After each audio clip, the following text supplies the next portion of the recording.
नमस्कार प्रिय दर्शकों, मैं देव दुबे स्वागत करता हूं आपका अपने इस यूट्यूब चैनल पर और हाजिर हूं इस साप्ताहिक राशिफल के कार्यक्रम को लेकर।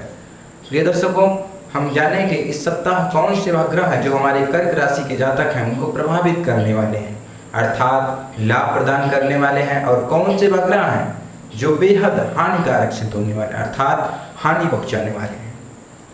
तो राशिफल का ये कार्यक्रम प्रारंभ करने से पहले मैं आपको बता दूं, जो राशिफल का कार्यक्रम है आपके जन्म राशि अर्थात जन्म कुंडली पर जो राशि है, यदि आपको अपनी जन्म राशि नहीं पता है तो आप अपनी कुंडली में देख लीजिए, चंद्रमा जहाँ पर बैठे हुए यहाँ पर जो नंबर है वही आपकी राशि है, जन्म राशि पर आधारित है। यदि आपको अपनी जन्म राशि नहीं पता है तो आप इसको अपने प्रचलित नाम राशि के अनुसार देख सकते हैं।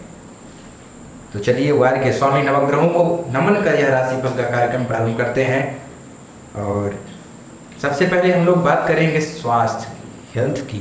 स्वास्थ्य के दृष्टिकोण से समय कैसा होगा, स्वास्थ्य में क्या उतार चढ़ाव आपको देखने को मिलने वाले हैं इस सप्ताह। उसके बाद बात करेंगे करियर की। करियर में कौन सा वह निर्णय जो लेना है, कौन सा वह निर्णय जो लेने से आपको बचना है इस सप्ताह। के बाद बात करेंगे उद्योग की, धंधे पानी की, बिजनेस की, कौन सा व्यापार करना है, कौन सा नया व्यापार प्रारंभ करना है, कौन सा नया व्यापार नहीं प्रारंभ करना है, पुराने व्यापार जो बंद हो चुके थे क्या पुनः प्रारंभ होंगे, जो व्यापार अभी धीमी गति से चल रहा है उसमें क्या देखने को आपको मिल सकता है। उसके बाद बात करेंगे जॉब की, नौकरी की। जो हमारे दर्शक हैं जो नौकरी के लिए बेहद परेशान हैं, बार बार इंटरव्यू दे रहे हैं, जॉब लग नहीं रही है, उनकी जॉब इस सप्ताह लगेगी या नहीं। उसके बाद बात करेंगे लव लाइफ की, प्रेम संबंध की, क्या उतार चढ़ाव देखने को मिलने वाले हैं, अर्थात पार्टनर कहीं धोखा तो नहीं दे रहा है आपको, या फिर इस सप्ताह कहीं ब्रेकअप के योग, या कोई नया सोलमेट या जो रिलेशनशिप में आना चाहते हैं उनके लिए समय कैसा है। इसके बाद बात करेंगे स्टडीज़ की, पढ़ाई लिखाई को लेकर के इस सप्ताह आपका समय कैसा रहने वाला है, क्या आपको उसमें दिखाई देगा, क्या कहते हैं ग्रहों की स्थितियाँ। उसके बाद बात करेंगे सबसे इम्पोर्टेंट विषय पे भाग्य की, क्या भाग्य आपका साथ देगा या नहीं। भाग्य के दफे जो लोग निर्णय लेते आए हुए हैं उनको क्या करना चाहिए, अभी लेना चाहिए निर्णय या नहीं। उसके बाद बात करेंगे यात्रा की, यात्रा में धन संबंधित लाभ, या यात्रा सुखद होगी या नहीं, यात्रा करना उचित होगा या नहीं। सारी गतिविधियों को देखते हुए हम लोग बात करेंगे कौन से वह उपाय है, कौन से वह दान, कौन से वह स्नान, कौन से वह जाप, जिसे करके उन समस्याओं से आप बच सकते हैं जिन्हें मैं अभी आपको बताने वाला हूँ।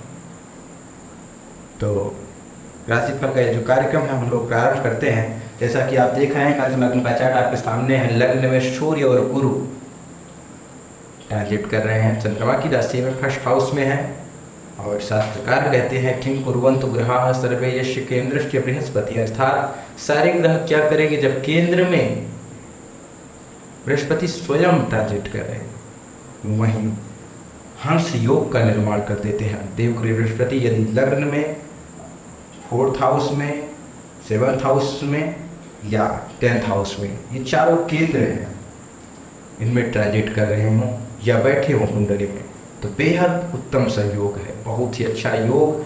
हंस योग का अपना एक अलग ही महत्व है। वहीं 5 महापुरुषों में से एक योग है यह, पंच महापुरुष योग जो कहते हैं उनमें से यह एक अद्भुत योग है। तो यह समय बेहद उत्तम रहने वाला है, स्वास्थ्य में कोई भी समस्या नहीं दिखाई दे रही है।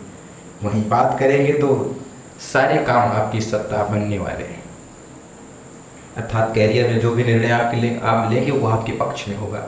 जो लोग अर्थात ये न्यायाधीश के पक्ष में या डीएम एडीएम की तैयारी कर रहे थे नौकरी सेक्टर में, उनके लिए बेहद उत्तम समय है, वह जरूर ट्राई करें, उनके निकलने के योग दिखाई दे रहे हैं। वहीं बिजनेस में आपको अच्छा लाभ, जो कई वर्षों से आपका बिजनेस बंद पड़ा हुआ था वो पुनः प्रारंभ होने के योग दिखाई दे रहे हैं।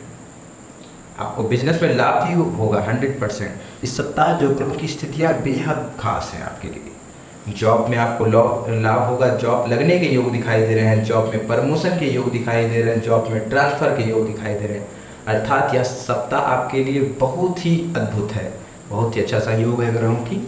वहीं लव लाइफ को लेकर के थोड़ा सा समस्या दिखाई दे रहा है, अर्थात कह सकते हैं कि पार्टनर चीट कर सकता है, और बेहद कोई खास स्थिति नहीं है। लाइफ पार्टनर से भी आपका अच्छा बनेगा इस सप्ताह। माता से भी आपको लाभ हो सकता है, अर्थात आपकी जो माता जी हैं या मम्मी हैं उनसे आपको लाभ होगा। आस पड़ोस के जो लोग हैं उनसे लाभ हो सकता है।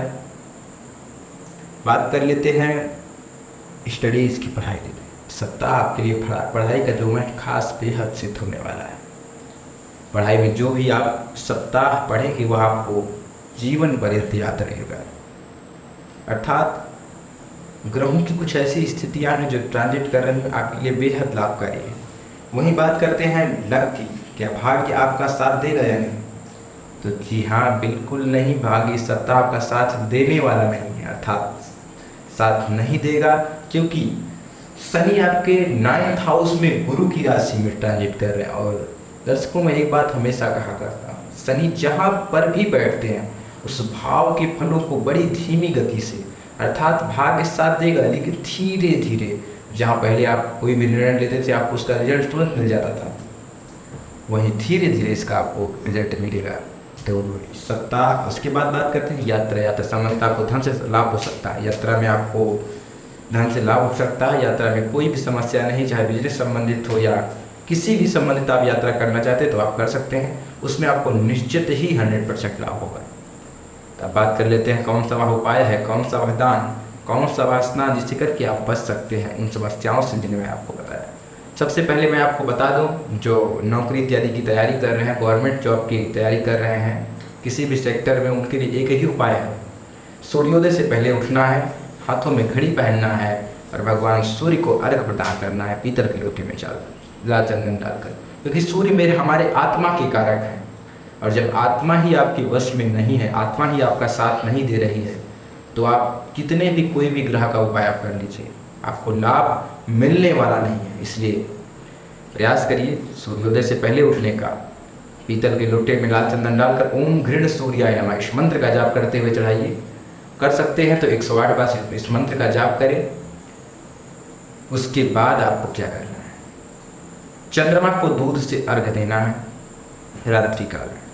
या कर पा रहे हैं तो ठीक है, नहीं तो पूर्णिमा के दिन व्रत रखिए। यदि वो भी नहीं कर पा रहे हैं आप, तो भगवान शिव को 1 लोटा जल चढ़ा करके प्रणाम कर लीजिए, उससे भी आपका कार्य सिद्ध हो जाएगा। वहीं बात करते हैं जिनको धन संबंधित समस्या आ रही है, धन कमाने में या धन प्राप्त करने में या पैसे बच नहीं रहे हैं, उनको क्या उपाय करना है? उनको एक ही उपाय करना है, भगवान शिव के ऊपर अनार का रस या गन्ने का रस या गुड़ का रस चढ़ाना है, शिवाय नमः शिवाय नमः शिवाय नमः बोलकर। वहीं जिनका विवाह नहीं हो रहा है, विवाह में विलम्ब हो रहा है, उनको क्या करना है, बृहस्पतिवार के दिन व्रत रखना है, भगवान बृहस्पति को हल्दी और दूध चढ़ाना है, पीला वस्त्र धारण करना है, अपने से बड़ों का सम्मान करना है।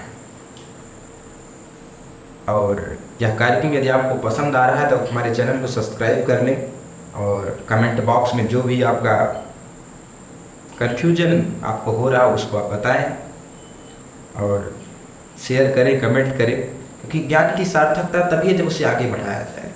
यह हमारी ऋषियों की बड़ी प्राचीन विद्या रही हुई है, इससे हमारी ऋषियों ने विज्ञान की भी खोज की है। तो इसलिए आप इस कार्यक्रम को देखिए और जो भी कन्फ्यूजन है आपको बताइए। तब तक के लिए इजाज़त दीजिए, नमस्कार, मिलते हैं अगले कार्यक्रम में।